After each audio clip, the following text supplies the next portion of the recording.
first of all, can I just say thank you so much for joining us today at our research retreat with EDGE, which stands for Educational Justice, Equity and Excellence at Griffith University. Joining us on the veranda in 30-degree heat today in balmy Brisbane, and next to the beautiful bougainvillea of South Bank is Professor Beckett, who is an adjunct with us at Griffith University and also at Bangor University in Wales. So thank you for coming to talk to us today. The privilege is mine to be here and to be working with you. So I greatly appreciate this opportunity, and that you might want to talk to me is a double bonus, which is just great.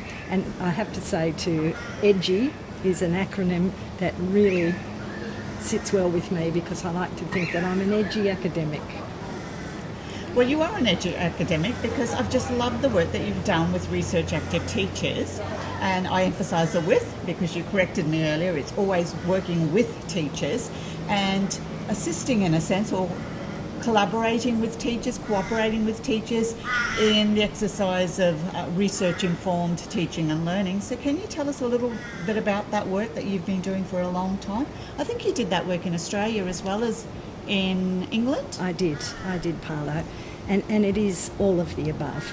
In fact, I started out as a health and physical education teacher, came into my postgraduate study with questions about curriculum, not altogether convinced at the time. Now we're harking back quite some decades now, that curriculum in health education necessarily addressed the needs of kids in our schools. I didn't have the language at the time, and I came into it that it was very much about the needs and interests that were to be met through teaching and learning.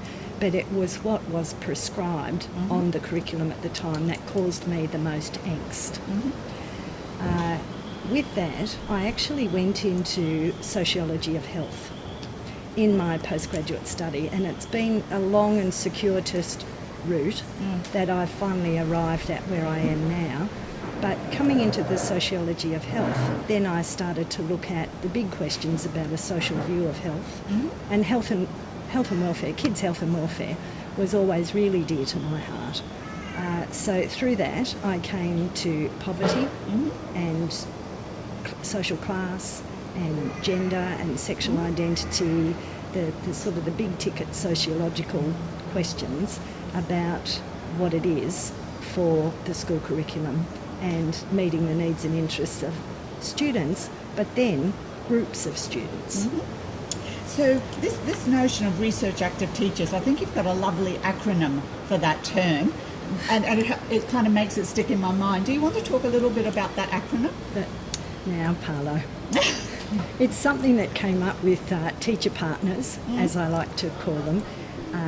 I'm going to come to the acronym in just a minute, but I have to say that it was also my privilege to work with Stephen Kemmis and the Deakin University team in my postgraduate studies, and then years later when I found myself in teacher education at UTS, University of Technology, Sydney, as it happened in personal development, health and physical education, not only taking student teachers out to Western Sydney where they could get a real sense of what the health and welfare needs and interests of kids might be in those Western Sydney schools working in communities experiencing abject poverty.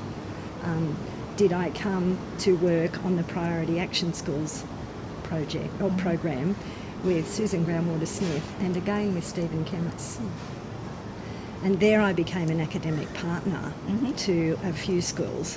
One in particular stands out, where the school head asked me to ask my head of school at UTS if I was able to go out and tag her one day a week for quite some weeks, just so she could brief me on the workings of her school.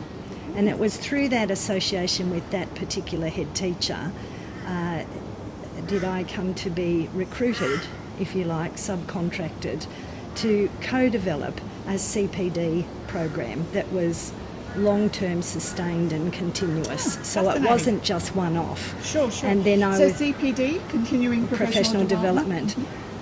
So I worked with teachers out there, and predominantly newly qualified teachers, because at the time a lot of that intellectual work, foundation studies in education, had been stripped out of the teacher education curriculum, which was also the result of Thatcherism being imported into New South Wales education. Okay, so if you were working with Stephen Camus, I'm assuming you were using an action research model. Well, the way it worked with the Priority Action Schools program, and I have to say that in itself was co-developed between the New South Wales Teachers Federation and the New South Wales Government, and that would have to be a first, where the teachers' unions actually worked with the state government to develop this program, and it was funded by government to the tune of millions of dollars, years in, years out. So what years would that have been? I think they wrote their meta-evaluation in 2005.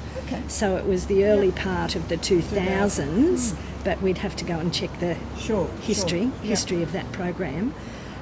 But a condition of the schools which had to self-nominate. Right. So there was no list of disadvantaged schools that the government could then go and tap the schools on the shoulder.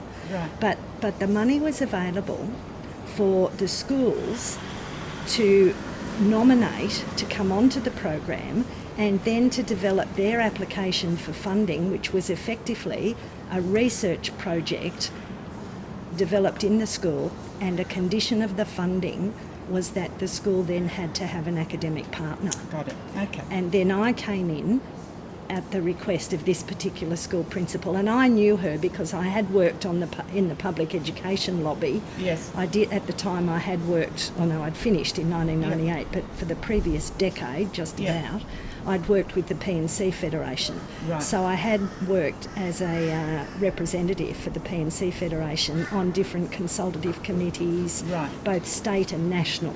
And so I came to meet this particular school principal.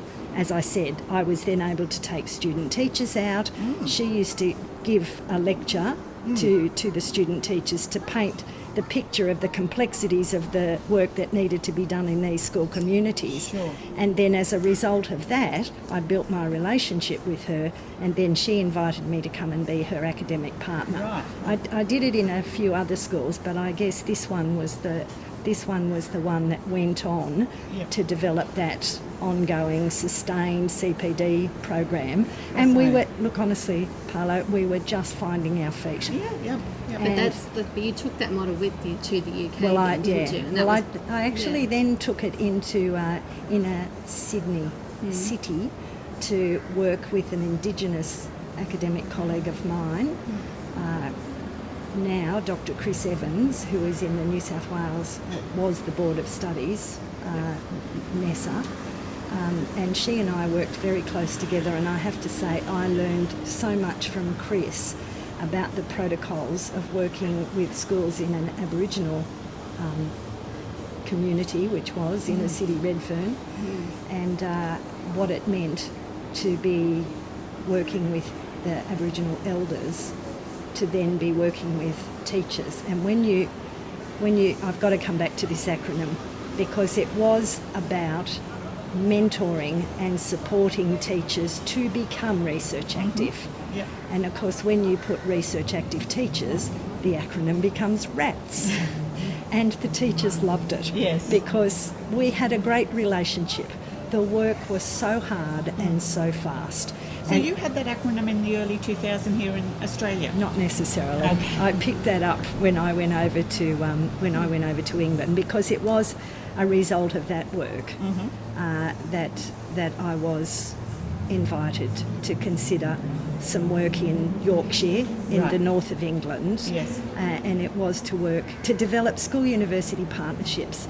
Now, I have to say, one of those regrets that you live with is actually having to leave Chris and the schools where I really loved working. But I guess for me, if I were to think personally, the opportunity was too good to pass up, and it was a career progression for me, so I was able to become a professor of teacher education in a small regional university in Yorkshire, but it's something that may not have come to me quite so readily in Australia. I was up for an ASPRO, and therein lies a tale, but not yet ready to step up to a prof's chair. Sure. How interesting. But I think I came to your work later than Sue did. I think Sue has known your work through the health and physical education area. I think I became more aware of your work through the work that you did with the British Research Commission, the Bureau Research Commission on Poverty and Policy, the work that you were Policy doing with advocacy, sure. policy advocacy with Gabrielle Ivinson. Can you talk a little bit about that work Right. as well? Well, Because that- there seems to be a theme of poverty, that you've been working with schools in high poverty areas, working with teachers to, I don't want to say build capacity, but in a sense work together to make a difference in those schools. That's exactly how it was, because it was the ethos of the Priority Action Schools program that really consolidated my work as an academic partner to schools. Harking back to that interest in sociology of health, of course I came to health inequalities, and then to come to health inequalities, you also look at that side by side with social and educational inequalities, and that, to me, that's the triumvirate in schools. And then it's actually coming to recognise and to name those particular phenomena and how that complicates the work for teachers. And I have to say that I think teachers, being frontline workers, are the ones that need all the support that we can possibly give them. So I loved having the opportunity to work as an academic partner, and then nutting out exactly what that means. And I had to do that in collaboration with the school head who had invited me. So I remember the phone call. Well, really happy to do that, but what does it mean? And she said, do you know, we don't know yet. She said, but let's work on it together. Now, immediately, it was the essence of partnership. Isn't that lovely? That we needed to work on together. I tagged her for consecutive Thursdays on end to just try and get a handle on what her work was. I loved the fact that she hosted barbecues. She'd ask us all to come to the school at 7:30 in the morning. Everybody got the barbecue ready in the parade area? Yeah, the parade area of the school. She'd set up all these barbecues, and it was sausages and buns and tomato sauce and a bit of coleslaw and orange juice and water first thing in the morning. She did it for two reasons. One, the kids and the families were hungry, and the school was frontline. She worked with all the multi-agencies, and the second reason was there was no agenda other than the fact that we got to know the parents, and we were actually instructed not to put anything on the parents except to say, "G'day, how's it going?" How interesting. That notion is